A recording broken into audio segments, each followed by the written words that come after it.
Hi all, welcome back to my YouTube channel. ഇത് ഞാൻ ഉണ്ടാക്കാൻ പോകുന്നത് മമ്മിയുടെ സ്പെഷ്യൽ വീട്ടിലുണ്ടാക്കുന്ന മീൻകറിയാണ്. എല്ലാവരും ഇത് വീട്ടിൽ ഉറപ്പായിട്ടും ട്രൈ ചെയ്ത് നോക്കുക. എന്നാൽ നമുക്ക് മീൻകറി ഉണ്ടാക്കിയാലോ? നമ്മൾ കഴുകി വൃത്തിയാക്കി വെച്ചേക്കുന്ന 1/2 കിലോ മീനാണ്. 1/2 കിലോ മീന് വേണ്ട ഇൻഗ്രീഡിയൻസ് നമുക്ക് നോക്കാം. വെളുത്തുള്ളി ഒരു 5 എണ്ണം ചതച്ചെടുത്തത്, 3 ചെറിയുള്ളി അരിഞ്ഞെടുത്തത്, ആവശ്യത്തിന് കറിവേപ്പില, ഇഞ്ചി ഒരു ചെറിയ 2 പീസ് ചതച്ചെടുത്തത്. ടേബിൾ സ്പൂൺ കണക്ക് പറയുവാണെങ്കിൽ 1 ടേബിൾ സ്പൂൺ വെളുത്തുള്ളി, 1 ടേബിൾ സ്പൂൺ ചെറിയുള്ളി, ആവശ്യത്തിന് കറിവേപ്പില, 1.5 ടേബിൾ സ്പൂൺ ഇഞ്ചി. പിന്നെ നമ്മുടെ മെയിൻ ഇൻഗ്രീഡിയൻ്റ് ആയ പുളി. ചിലടത്ത് വലുതും കിട്ടും, ചെറുതും കിട്ടും. നമ്മളിപ്പോൾ ചെറുത് എടുത്തേക്കുവാണ്. അതൊരു 4 പീസ് വെള്ളത്തിൽ കുതിർത്ത് വെച്ചത്. പൊടി ഐറ്റംസ് നോക്കാം. മുളക് പൊടി 2 ടേബിൾ സ്പൂൺ, അത് 1 ടേബിൾ സ്പൂൺ കാശ്മീരി പൊടിയും പിന്നെ 2ാമത്തെ ടേബിൾ സ്പൂൺ നോർമൽ പൊടിയുമാണ്. പിന്നെ 1 ടീസ്പൂൺ മഞ്ഞൾപ്പൊടി, 1/4 ടീസ്പൂൺ ഉലുവാപ്പൊടി, 2 നുള്ള് കായപ്പൊടി. ആവശ്യമുള്ളവർ ഇട്ടാൽ മതി. പിന്നെ കടുക്, പിന്നെ നമ്മൾ ഉപയോഗിക്കുന്ന എണ്ണ, കോക്കനട്ട് ഓയിൽ, അവരവർ ഉപയോഗിക്കുന്ന എണ്ണ. ചട്ടി ചൂടായി അതിലോട്ട് നമ്മൾ 2 ടേബിൾ സ്പൂൺ ഓയിൽ ഒഴിച്ചു കൊടുത്തിട്ടുണ്ട്, കോക്കനട്ട് ഓയിൽ ഒഴിച്ചു കൊടുത്തിട്ടുണ്ട്. അത് ചൂടായി അതിലോട്ട് നമുക്ക് കടുക് ഇട്ട് കൊടുക്കാം.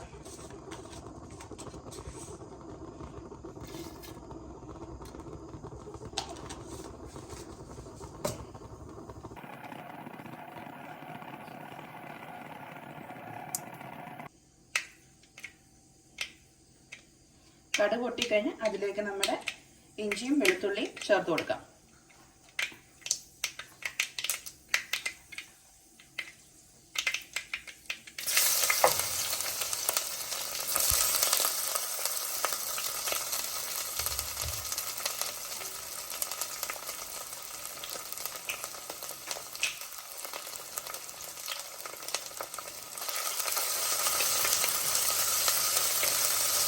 അതൊരു ബ്രൗൺ കളർ ആവണം.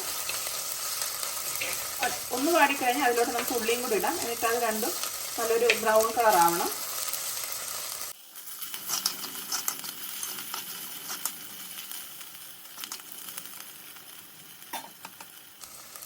ചെറുള്ളി ചേർത്ത് കൊടുക്കാം.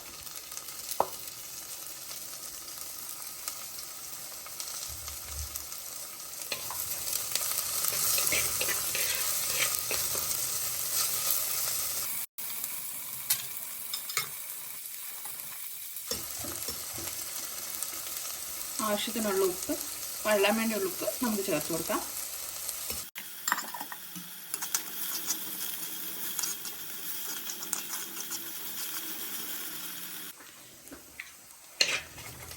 വഴന്നിട്ടുണ്ട്. നമുക്ക് അതിലോട്ട് നമ്മുടെ പൊടിക്കൂട്ടുകളെല്ലാം ചേർത്ത് കൊടുക്കാം.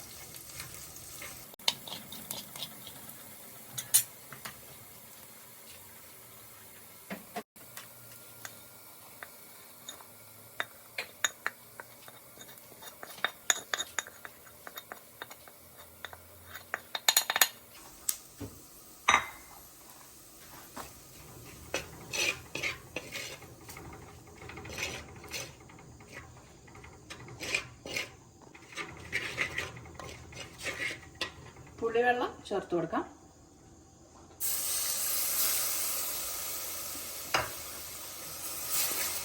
നമ്മൾ മുളക് പൊടി ഇടുമ്പോൾ കരിയായിരിക്കാൻ വേണ്ടി കുറച്ച് പുളിവെള്ളം ചേർത്ത് കൊടുക്കുന്നതാണ്. മുളക് പൊടിയുടെ മല്ലിപ്പൊടിയുടെ ഒക്കെ പച്ചമണം മാറുന്നത് വരെ നമുക്കൊന്ന് ചൂടാക്കി എടുക്കാം. നമുക്ക് നമ്മുടെ കായപ്പൊടി 1/4 ടീസ്പൂൺ ചേർത്ത് കൊടുക്കാം.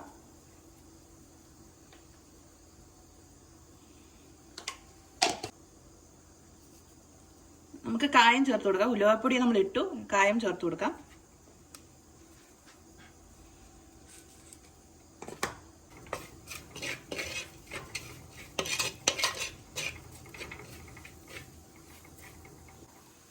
ബാക്കിയുള്ള പുളിവെള്ളം കൂടെ ചേർത്ത് കൊടുക്കാം.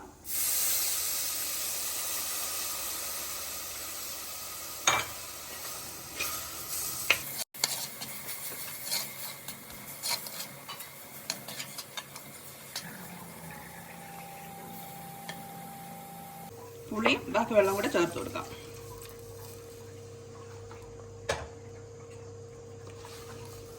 ഈ ടൈമിൽ ആവശ്യമുള്ളവർക്ക് തക്കാളി ചേർത്ത് കൊടുക്കാം. പക്ഷെ തക്കാളി ഇട്ട് കഴിഞ്ഞാൽ ഒരു 2 ദിവസമൊക്കെ നമുക്ക് വെച്ച് ഉപയോഗിക്കാൻ പറ്റത്തുള്ളൂ. അല്ലെങ്കിൽ പിന്നെ ഫ്രിഡ്ജ് എടുത്ത് വെക്കേണ്ടി വരും. സോ തക്കാളി ഇട്ടില്ലെങ്കിൽ നമ്മുടെ മീൻകറി നല്ലപോലെ നിൽക്കും.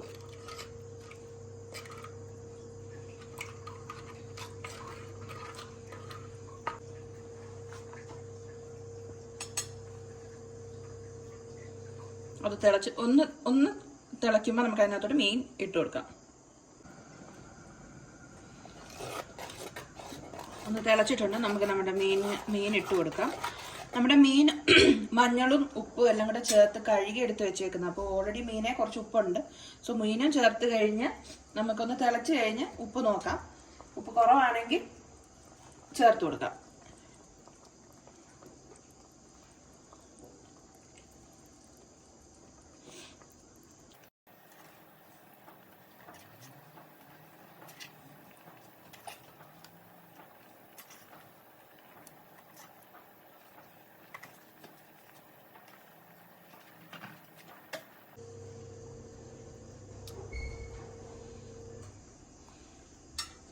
നമ്മളൊരു കുറച്ച് വെള്ളം കൂടി ചേർത്ത് കൊടുക്കുക.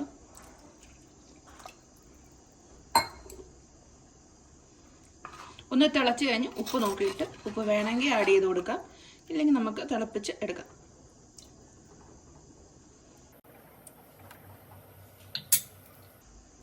നമ്മുടെ കറിവേപ്പില ഒരു ഭംഗിക്ക് ഇട്ട് കൊടുക്കുക, ഫ്ലേവർ ഇറങ്ങാൻ വേണ്ടി. നമുക്ക് അടച്ചു വെച്ചൊന്ന് വേവിച്ചെടുക്കാം. നമുക്ക് അടച്ചു വെച്ച് വേവിച്ചെടുക്കാം.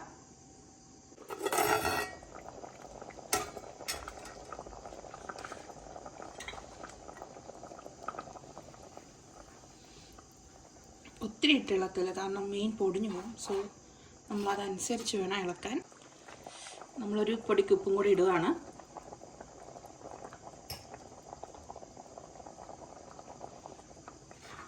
ശ്രദ്ധിക്കുക, അധികം നമ്മൾ മീനെ ഡിസ്റ്റർബ് ചെയ്യാത്ത രീതിയിൽ ഇളക്കുക, ഇല്ല മീൻ പൊടിഞ്ഞു പോകും.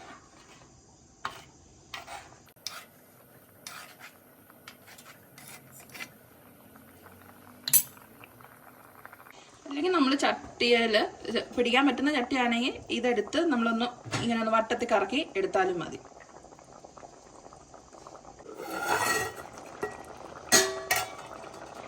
നമ്മുടെ മീൻകറി ആയിട്ടുണ്ട്.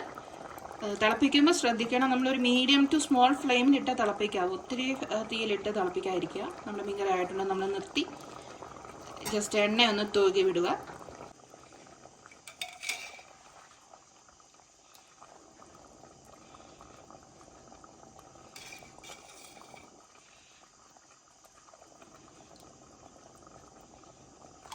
ഗാർണിഷ് നമ്മുടെ കറിവേപ്പിലയും കൂടെ ചേർത്ത് കൊടുക്കാം.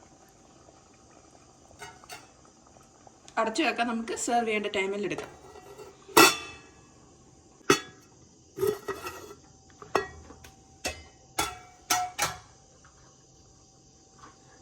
നമ്മുടെ മീൻ കറി റെഡി ആയിട്ടുണ്ട്. നമുക്കത് പാത്രത്തിലോട്ട് മാറ്റാം.